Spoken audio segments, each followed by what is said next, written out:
Hey tennis fans, I'm Grace Carter and this is Tennis Now, presented by Tennis Express. Tennis Express, order today and it ships today. Billie Jean King is passing on her ownership of World Team Tennis. The Hall of Famer announced she is selling her majority stake in the Team Tennis League, which she founded 42 years ago. The buyers, Washington Castle's owner Mark Ein and San Diego Aviators owner Fred Luddy, who say they would like to expand the six-team league.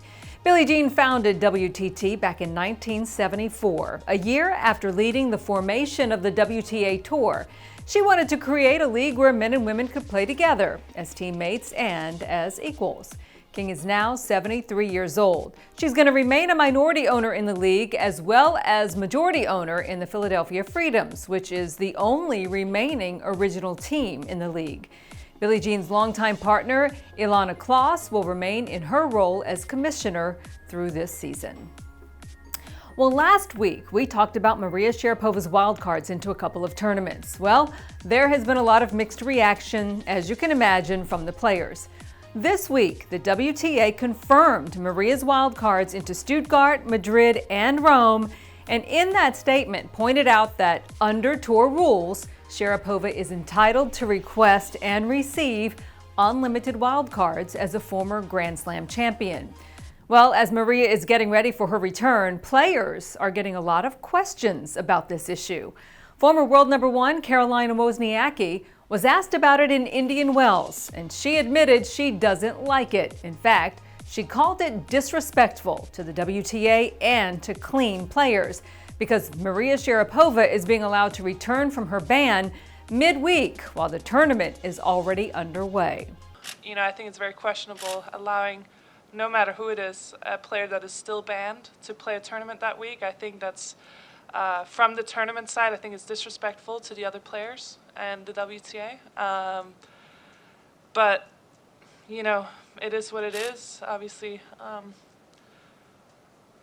rules are twisted and turned in favor of who wants to do what. You know, I think everyone deserves a second chance, and I think that, you know, she's going to come back and she's going to fight her way back, and I'm sure she's going to play well.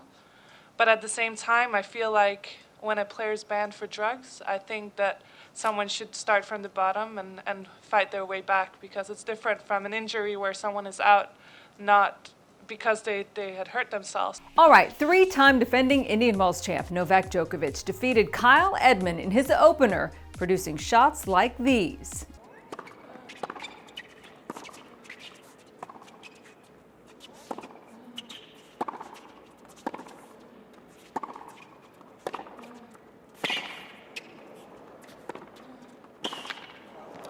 Sensational from Djokovic. In a 6-4, 7-6 win. Now that's not especially newsworthy, but what is that afterward, Kyle Edmund received death threats from internet trolls who had apparently gambled on that match. Kyle shared some of the messages he received on Facebook, and I've got to say they are pretty graphic and gross. Kyle's father told the Mirror that the threats and abuse have gone on for quite some time. Wow, that is just awful. Okay, moving on. If it seems like you're seeing a calmer Nick Kyrgios on court these days, well, there's a reason for it. Love. Nick told the media in Indian Wells that the return of his girlfriend to the pro circuit has put him in a happier place. That's what's helped me the last couple of weeks, especially in Acapulco. Just seeing her back on the court and her having her first win in her first match back after a year and however many months it was, you know, it kind of just took the pressure off me a little bit. I just played a bit freely and I was enjoying myself, and just seeing her happy was the key for me. But, you know, that's been pretty important for me to see her back up. Nick, by the way, is still looking for a coach and says it doesn't necessarily have to be a former champion. As I said, there's a lot of great coaches out there, but yeah, I don't really care who they are. Like, it doesn't have to be a big name for me. I don't know, it's hard to, you sort of get, you know, I've been to a career high of 13 without a coach, and it's not so easy for me to let my walls down and sort of just pick someone to join my team. So, you know, it's tough. It's not as easy as just picking a great coach and just joining a team, you know. I want to pick someone that I'm comfortable with, that I have to travel with, you know, and they're in my personal space. So I'm not the best person to just let my walls down and let someone in, as you guys know. So.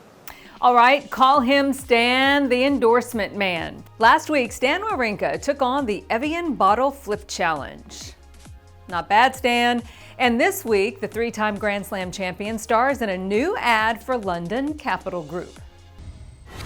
You train and prepare for this moment